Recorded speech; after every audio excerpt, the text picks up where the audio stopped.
Bem-vindos aí a mais um vídeo, bom dia. Sexta-feira, dia 9. Sejam bem-vindos ao canal CryptoDexter. Aqui fazemos análises diretas, simples, fácil de entender, sem muita poluição nas nossas cartas, e o nosso foco principal é Bitcoin. Mas hoje nós vamos falar de alguns altcoins também, devido aí à queda da dominância do Bitcoin. Então, vamos lá, gente. Vamos começar aqui. Deixa eu trazer minha carta aqui para... Vamos falar aqui da dominância do Bitcoin, como eu já expliquei anteriormente, né? O Bitcoin, a dominância do Bitcoin está formando aqui, formou duas Bear Flags, né? Que é a bandeira do urso, está formando outra aqui. Já expliquei para vocês que a resultante de um Bear Flag, que é o target final dele, é você pegar o mastro e colocar aqui onde tem a quebra, né? E aí você tem ali o target, tem um target de uma bandeira de urso. No caso, essa daqui está mostrando para a gente, se essa tendência aqui continuar, a gente vai ter mais uma queda aí do Bitcoin. Por que eu falo nisso? Porque quando tem essa queda da dominância do Bitcoin, é que começa as oportunidades aí dos altcoins, né? De altcoin. Vamos começar falando aqui Ethereum. Ethereum ontem estava mostrando aqui uma certa fraqueza. A gente tem essa tendência aqui, essa linha de tendência, né? Que está ligando aqui pontos de high, low highs, né? Low high, né? Que é a fechamento de baixa de um determinado período. Aqui a gente está falando de junho, seguido de várias low highs aqui em julho. Aí depois temos essa agosto, outra low high, e agora aqui em setembro estamos nessas low highs, né, que são cada fechamento de baixa mais alto que o anterior. Isso é uma boa tendência. E temos aqui as highs, como a gente já viu. O Ethereum, ele quebrou essa linha de tendência, mas não confirmou, né? Como eu explico, a confirmação veio com um fechamento de um dia e 3 consecutivos. Mas nesse caso, ele não desceu, pelo contrário, né? Eles estão mantendo a linha ali dele de suporte aqui, olha, nos 4.200, 4.250, e ele hoje está querendo furar de novo aqui, furar a linha de tendência, que agora é resistência, e possivelmente reentrada aqui nessa Ascending Wedge aqui, que eu já expliquei. Isso aqui é uma cunha ascendente. A cunha ascendente, o viés dela é de queda, né? Mas aqui no caso ele não quebrou totalmente. E geralmente quando quebra é uma quebra bem violenta. Então isso aqui mostra um sinal aí de que o Ethereum pode ser que volte ainda. Ele voltando, a gente está olhando aí nessa faixa aqui de 5.300 a 5.400, dependendo de quantos dias levaria para ele atingir aqui o topo dessa cunha ascendente. Solano, que foi o primeiro vídeo que eu fiz, né? Eu falei do Solano para vocês. Se vocês olharem lá, voltarem lá no Solano. O Solano, quando eu fiz o primeiro vídeo, gente, acho que foram uns 5 ou 6 dias atrás. Então o Solano estava mais ou menos aqui assim, né? Se eu der um play,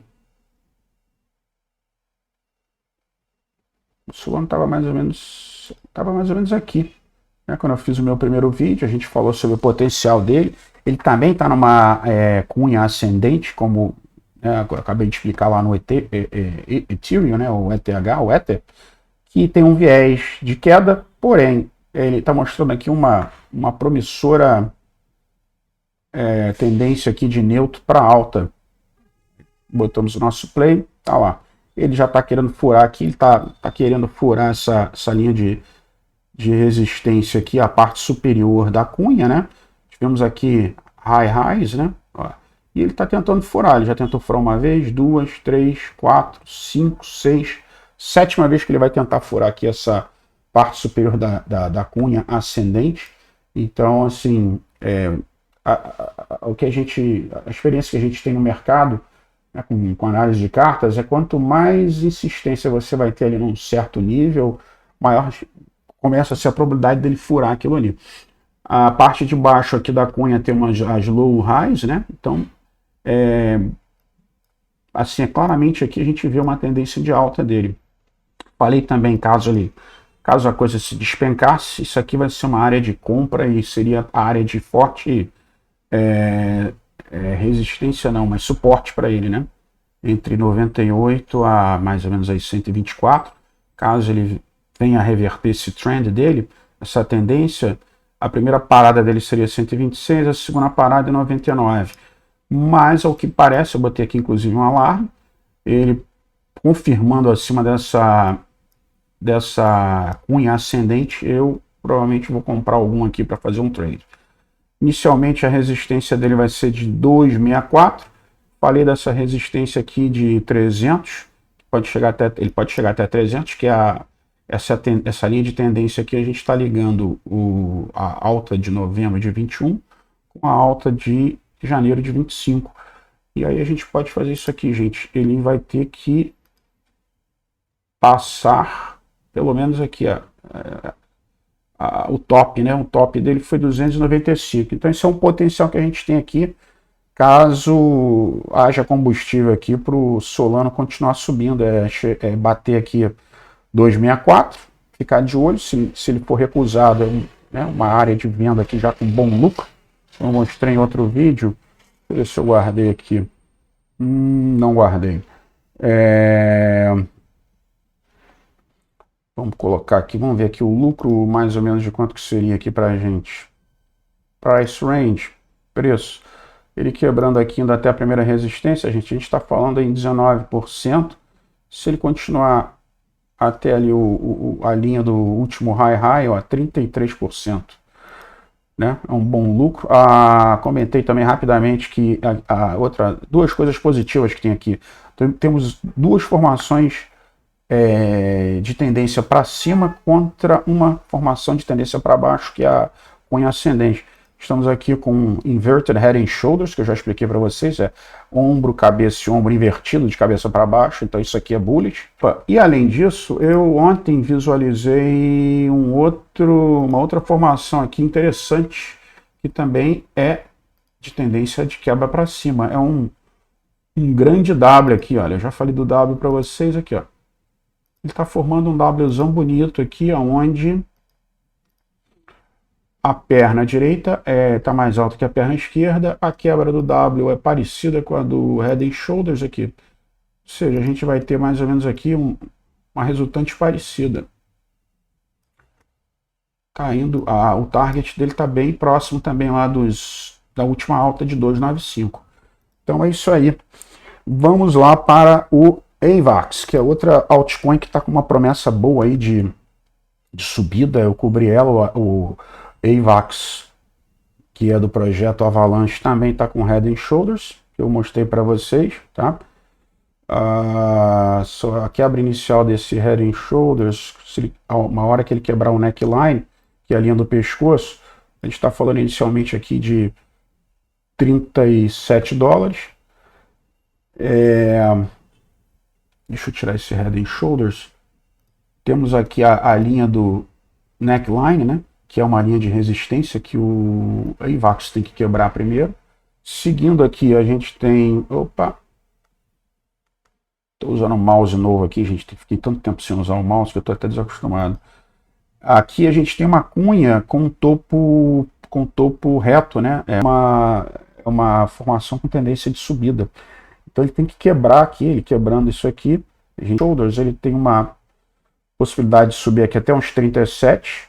Deixa eu colocar minha próxima linha aqui, que é a resistência inicial dele seria aqui, olha, $35, que aqui a gente está falando aí de uma subida de 30%. Se ele parar aqui nessa primeira linha de resistência,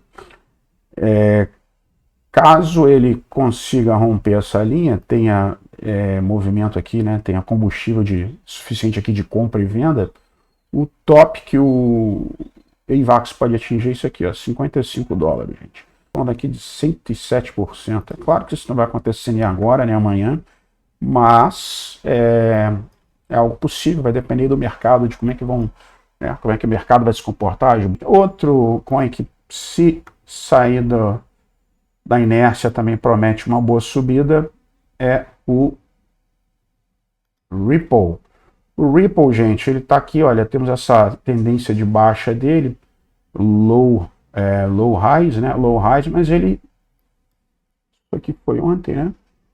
Ontem ele quebrou, ontem ele iniciou o dia com essa quebra aqui. Ele quebrou essa linha de tendência de baixa. Temos aqui uma linha de suporte muito boa, Aqui está formando um descending triangle, né? Um triângulo descendente, mas com uma possibilidade de quebra para cima, pois ele já rompeu aqui, agora precisa de confirmação. E essa linha aqui é bem importante porque para a galera que é bullish no Ripple, por que está fazendo isso aqui? Não é isso que eu quero, não. Que linha é essa, gente? A galera que é bullish no Ripple, isso aqui serve como uma linha de apoio. Ou seja, se você comprar agora já para se antecipar, você teria que botar um stop loss mais ou menos aqui, para não perder muito dinheiro. Caso ele consiga subir, manter essa subida, a gente está falando aqui no... A primeira parada dele vai ser mais ou menos aqui, que acho que eu já tinha demarcado essa linha. Primeira linha de resistência dele... Não é aqui, cadê? Essa aqui. Primeiro preço de resistência dele seria aqui, ó, nos 3 dólares e 12 centavos. Caso ele continue com a subida dele, a gente tá olhando aqui, ó, 3 dólares e 64 centavos. É a subida possível do XRP, ou Ripple, né? Aqui nesse caso a gente está falando aí de inicialmente ali um ganho de 4, quase 5%. Se ele continuar a subida, uns 23% ali de ganho. Vamos para o nosso amigo BTC. BTC também está mostrando alguma força, né? O Bitcoin conseguiu romper aqui tá vendo? Ele abriu acima daquela linha de resistência, que se transformou em resistência, dos 112 e 111, 700, 112. Ele fechou acima ontem e hoje ele está de novo acima aqui. Como eu já coloquei aqui no vídeo, a primeira resistência do Bitcoin vai ser 117. 116, 117. E se a gente olhar aqui mesmo, essa linha que foi linha de suporte, agora vai ser uma forte resistência. Se a gente olhar aqui, ó, começando em julho, ele rompeu essa linha, ficou aqui mais ou menos nessa faixa de preço, depois ele começou a subida dele. E olha, ele foi parado várias vezes nessa faixa de preço, formando essa trendline aqui, que na época serviu como suporte, quebrou, veio aqui para o nosso suporte de 111, o nosso suporte de 111, 112, agora ele conseguiu furar, né, esse que virou resistência, então próxima linha de resistência vai ser o que era suporte aqui, os 117, 118. Se a gente olhar o nosso amigo aqui, VRVP, olha lá, gente, exatamente ali, ó, o VRVP, como eu expliquei em outro vídeo, o VRVP, para ser bem simples, aqui ele mostra uma área de forte movimentação, compra e venda. Então a gente vê aqui que, ó, de repente muita gente vai vender aqui. Imagine isso aqui como pegadas, né? Então quanto mais pegada tem, mais gente tem. Então aqui tem alto volume de transação e aqui nesse caso vai servir como uma resistência para ele, tá ok? Vamos falar aqui rapidamente do ouro. O ouro está subindo, né? Tá na mídia aí direto. O ouro tem seguido essa tendência aqui de baixas de alta, né? Low highs. Ele rompeu essa linha de tendência aqui em julho. Olha que interessante aqui, gente. Ele rompeu a linha de tendência em julho. Olha o que a gente tem aqui, ó. Um W. Aqui foi a quebra do W. Eu botei aqui até a resultante do W, ó. A resultante do W, o target do W, você mede por aqui, ó, pela perna esquerda, aonde ele rompeu aqui a linha dele. Olha lá, essa carta de um dia aqui, que isso aqui bateu no target dele certinho, tá vendo? Uma alta dele aqui, que tinha sido em abril, 3.500, e onde é que ele pode chegar agora? Se a gente pegar esse canal paralelo, começando aqui, olha, fevereiro de 2024, e a gente traça esse canal paralelo, o ouro ainda pode subir aqui até na casa aqui dos 3.700, dependendo de quantos dias ele levar, 3.700 a 3.800, o quanto que o ouro ainda pode subir. Então, gente, por hoje é isso. Resumindo aí, o Bitcoin segue como termômetro do mercado. Falamos aí dos altcoins que estão com uma forte tendência aí de subida devido também à queda da dominância do Bitcoin. Nada disso é conselho financeiro. E até mais tarde, se tudo der certo, vamos fazer um segundo vídeo com um update aí de como é que vai estar o mercado hoje, gente. Então, bom dia e até daqui a pouco.